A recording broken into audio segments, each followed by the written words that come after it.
the joys that my fellow classmates and I have come to value and respect during our time here, and can fully understand the anguish that has already tainted the last year of what is supposed to be the best time of our lives.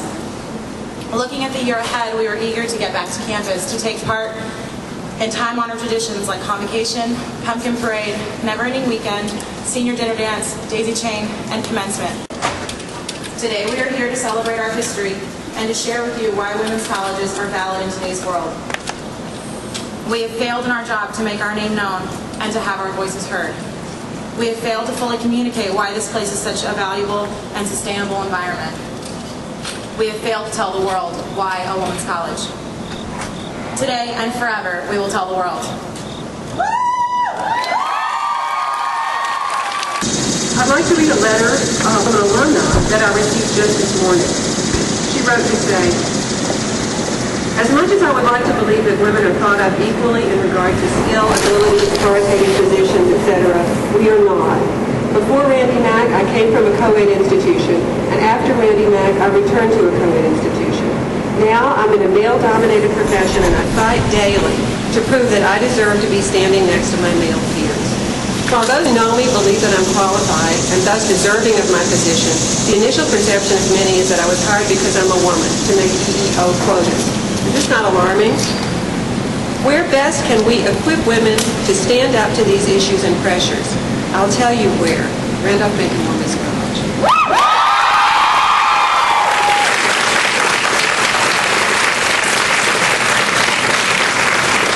Her letter testifies to the fact that it's not an equal playing field for women in graduate school or in the workplace, and that paradoxically, the best place to become prepared to compete with men is not in a school where you go to classes with men, but in a single-sex environment of a women's college.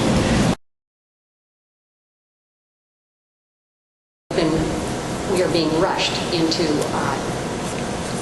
crisis mode, and we are being told that Randolph-Macon Women's College has to go co-educational.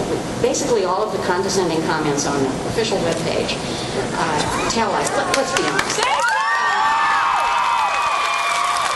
all of those comments tell us are devices for telling us that the battle is over, there is no point in protesting. They are attempts to take the momentum away from us, and they are basically attempts to get us ready for the grieving process. Is there a crisis? Randolph-Macon Women's College's endowment is 1/3 the size of Mount Holyoke's endowment, but it is also a student body of 1/3 that size, so the endowment per student is the same. Mount Holyoke doesn't think about going co-ed. Randolph-Macon Women's College's endowment is much larger than the women's colleges that have recently gone belly up and decided to go co-ed. What's the problem here? Why did a non-crisis a year ago become a crisis now? Do we know? Well, we're not privy to the financial analyses. We're not privy to the details. Anybody can show me a graph going up and a graph going down, but if I don't know the parts, if I don't know the assumptions that began that analysis, I don't really know whether to believe it or not. At Randolph-Macon Women's College, at Sweetbriar, at Hollins, we are not constrained by expectations about how loud or how physically strong we can be.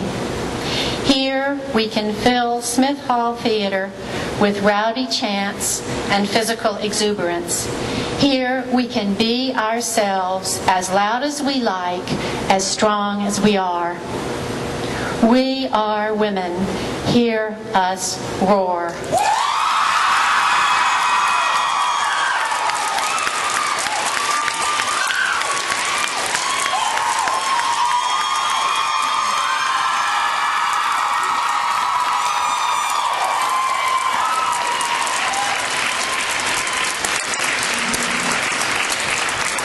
How remarkable to hear in Smith at Convocation and to hear right now, today, that extraordinary combination of high volume and great respect.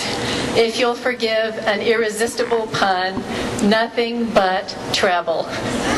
So, we're here today to discuss the grave threat to our college and our determination to keep R-MWC.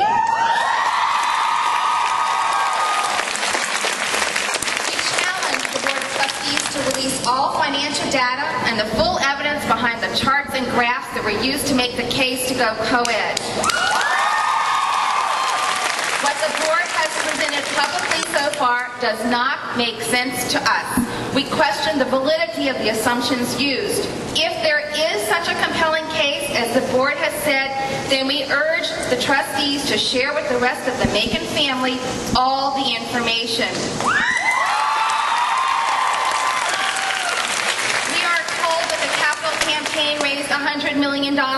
We are told that our endowment, one of the largest of the small women's colleges, is at $133 million. So, you say that tuition discounting contributes to the financial problems of our college? That's a marketing problem, pure and simple. We are told that R-MWC is working from a position of financial strength. If all this is true, then why the rush to change the direction of the college? Why a new name, a new identity? Delay the vote. Open the financial records. Let skilled alumni work with you, trustees, openly, honestly, and without prejudice. Bring all the stakeholders of the college together. Alumni and students can help with enrollment, retention, and the endowment. If trustees were to make this as a political campaign, which is what I know best, all of us together, we'd roll our sleeves up, we'd wear out the shoe leather. All of us together can raise the enrollment, we can raise retention, and we can raise the amount of the endowment. Many alumni say that once the vote is taken, if the college goes co-ed and the name has changed to Macon on the James, we will no longer be alumni of this institution. That means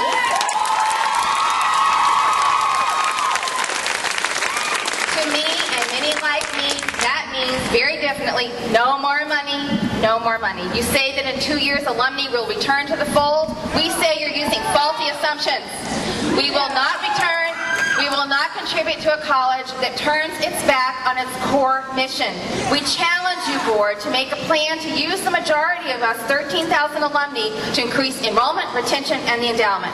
Delay the vote.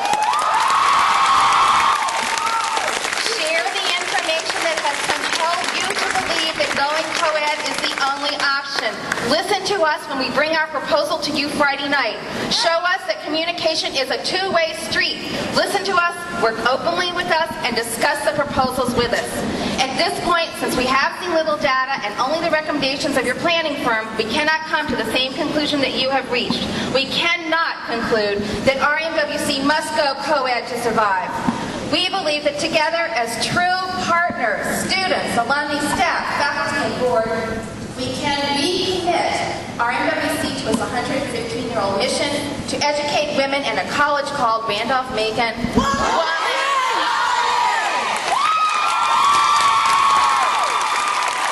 When called upon, we can and will work with the Board of Trustees.